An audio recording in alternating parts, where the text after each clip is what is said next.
Muy buenas noches, mis queridos espectadores de Relatos de Terror García. Es un verdadero placer saludarlos una vez más. Prepárense, porque esta noche les traigo las historias más impactantes, las experiencias más escalofriantes y las situaciones más inexplicables que nos llegan directamente del más allá y lo sobrenatural. Presentamos El tipo de la máscara. Narrada por Gabriel Antonio Pombo. Jesse Otero solo tenía 11 años. Usaba lentes, soñaba con ser poetisa y se le daba bien dibujar. Había empezado a ponerse sujetador y llevaba muy largo su abundante cabello negro. Tan tupido resultaba su pelo que le tapaba el cuello, y al tipo de la máscara le dio trabajo calzarle la mordaza en la boca. Aquella mañana, el intruso que empuñaba el revólver entró sigiloso tras colarse por la valla de atrás, y se preocupó al notar la huella de una pezuña en el patio nevado. No tenía previsto que en la casa tuviesen un perro. Lanzó un chiflido pero no apareció ningún perro, y entonces se sintió más confiado. Avanzó en puntas de pie hasta el garaje y, al amparo de la oscuridad, esperó. En el interior de la vivienda la adolescente terminó de vestirse y fue hacia la cocina. Allí estaba Julie, su madre, que enfundada en una bata azul acababa de poner la mesa, había sacado leche y cereales para desayunar y unas latas con carne en conserva con las cuales hacer los bocadillos del almuerzo. Mientras tanto su padre, Joe, consumía unas peras en almíbar como postre. Afuera, el sujeto de la máscara y el revólver vacilaba. En los bolsillos de su abrigo guardaba una cuerda, una cinta de cortina veneciana, mordazas, cinta adhesiva blanca, unas bolsas de plástico y un cuchillo. Dennis Rader, pues así se llamaba aquel individuo, llevaba semanas acechando a la familia Otero. Sabía que el padre trasladaba en el coche a su esposa hasta el trabajo, y que nunca salían antes de las 8:45 de la mañana.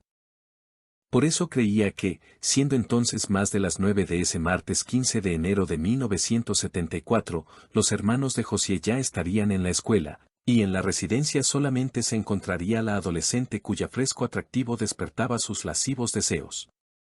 A sus 28 años aún no había dado rienda suelta a sus fantasías sádicas. Ya desde muy joven las ensoñaciones de violencia lo dominaban. Enlazaba a perros y gatos, y los ahorcaba en el granero de sus padres. Espiaba a las señoras de su barrio cuando se desnudaban, y robaba bragas y sostenes colgados en los tenderos de las mansiones vecinas. Se imaginaba forzando los automóviles, y escondiéndose dentro, con un arma lista para amenazar a las mujeres cuando subieran. Seguidamente las obligaría a conducir hasta un descampado donde las ataría, las vejaría y, tras mucho divertirse, las mataría. Nunca había reunido valor para llevar a cabo sus sueños malvados. Pero esa mañana estaba cruzando la línea prohibida. Se dirigió desde el garaje rumbo a la puerta trasera, hizo girar el pomo y, para su alivio, comprobó que la cerradura no tenía puesta la llave. Con su cuchillo cortó el hilo del teléfono y, en ese momento, se percató de que alguien abría la puerta trasera. Miró y vio entrar a un niño, el hermano menor de Jesse. A su lado venía el perro, que al advertir la presencia del intruso, comenzó a ladrar. Muy nervioso, el atacante empujó al chiquillo hacia el interior de la morada, y lo introdujo a la fuerza en la cocina. Una vez allí se dio cuenta de que había cometido otro error de cálculo en su proyecto criminal, el padre todavía estaba dentro. El can ladraba como poseído, y el miedo recorrió al tipo de la máscara. Aunque era mucho más corpulento que el dueño de casa, Dennis Rader temblaba cuando lo apuntó con el revólver. Les aseguró que se trataba de un atraco, que se conformaría con robar el dinero que guardaran en la casa, y luego los dejaría en paz. Aterrada, la chiquilla se puso a llorar y, en ese instante, desde otra habitación se oyó la agitada voz de la madre preguntando qué ocurría. El sujeto de la máscara cogió a la adolescente por el cuello, y le colocó el cañón del arma en la cabeza. A los Otero no les quedaba más remedio que obedecerlo. Horas después, cuando los hijos adolescentes regresaron del colegio se enfrentaron con el horror. Los agentes Robert Bola y Jem Lindeberg fueron los primeros en arribar al escenario del desastre. Además del cadáver del padre, atado y con una perforación de bala en el cráneo, ubicaron a la madre ahorcada con una cuerda.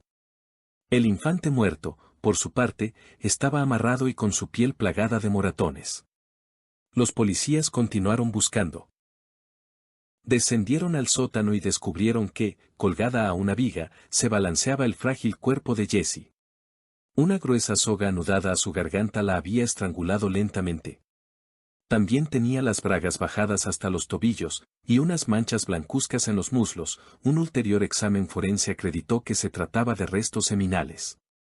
El agresor se había masturbado, llegando al orgasmo mientras veía morir ahorcada a la jovencita. A su vez, las marcas de las patas de una silla sobre la alfombra probaban que se sentó para apreciar cómodamente la agonía de su víctima. Dennis Rader retornó a su hogar, que compartía con su esposa y su bebé recién nacido, y trató de proseguir con su vida habitual. Maldecía los errores incurridos. Las muchas jornadas de planificación espiando a aquellos vecinos no habían dado los frutos apetecidos. El objeto de su obsesión lo constituía Jessie. Calculó que disfrutaría de varias horas a solas con ella, que gozaría a pleno sin pasar sobresaltos. Quizás incluso, tras aterrorizarla y vejarla, se habría dado por satisfecho con dejarla atada, desnuda y magullada, para que sus padres la encontraran en ese estado.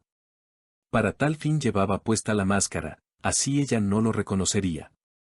Pero pese a la zozobra de toparse con los padres y con uno de los niños, quienes a esa hora ya no debían estar en la casa, y para colmo con un perro cuya existencia desconocía, aquello terminó saliendo a pedir de boca. Sus más perversas fantasías al fin eran realidad. A partir del horrible asesinato de la familia Otero, los habitantes de Wichita, localidad donde se había perpetrado el crimen, entraron en pánico, y las compras de sistemas de protección en las viviendas se multiplicaron. Irónicamente, la empresa de alarmas en la cual trabajaba Dennis Rader hizo su agosto pues, al igual que otras compañías de seguridad, alcanzó cifras récords en sus ventas. De paso, el victimario aprovechaba su labor como colocador de alarmas y agente privado de seguridad para recorrer las calles en la camioneta de la empresa.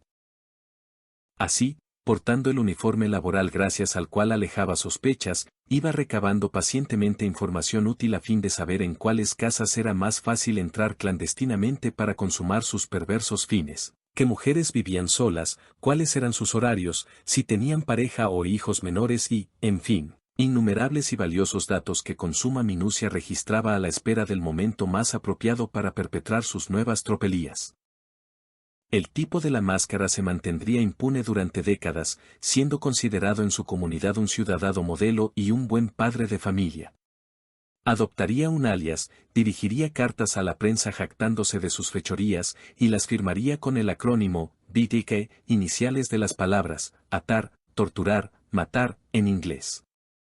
Pero ni siquiera el mal dura para siempre. Tras consumar su último homicidio el tiempo fue transcurriendo, y la prensa pareció olvidarse de aquel criminal. Carol Dennis Rader no toleraba caer en el olvido, y su irrefrenable afán de notoriedad cavó su fosa.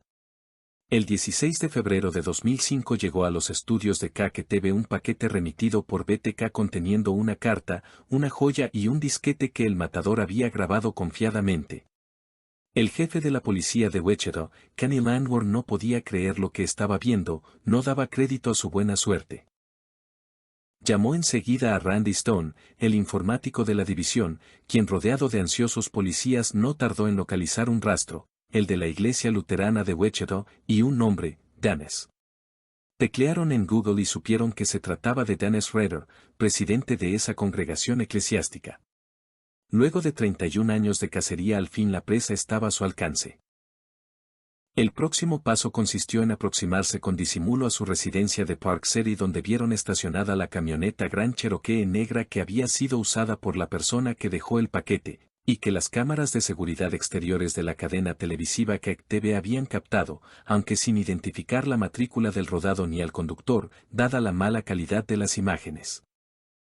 Para asegurarse, los detectives cotejaron muestras de ADN de la hija casada del criminal con las muestras de semen halladas en enero de 1974 sobre el cadáver de la niña Jessie Otero. Las muestras coincidían sin dejar lugar a dudas.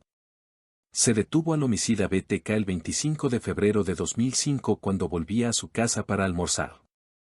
Al ver descender del coche policial a los agentes, el delincuente identificó al jefe de estos y le saludó con aparente despreocupación. Hello, Mr. Landwehr. Tras varias horas de interrogatorio en la estación de policía, confesó sus crímenes, regocijándose en los detalles morbosos. La prolongada noche de terror que asoló a los habitantes de Wechedo durante 31 años había llegado a su fin. Si este relato te atrapa, no olvides regalarnos un pulgar arriba y dejar tus comentarios. Queremos saber qué te pareció. Gracias por ser parte esencial de esta comunidad. Su apoyo es nuestra inspiración. Saludos a todos nuestros fieles espectadores. Hasta la próxima, y que el miedo los acompañe. Síguenos en todas nuestras redes sociales.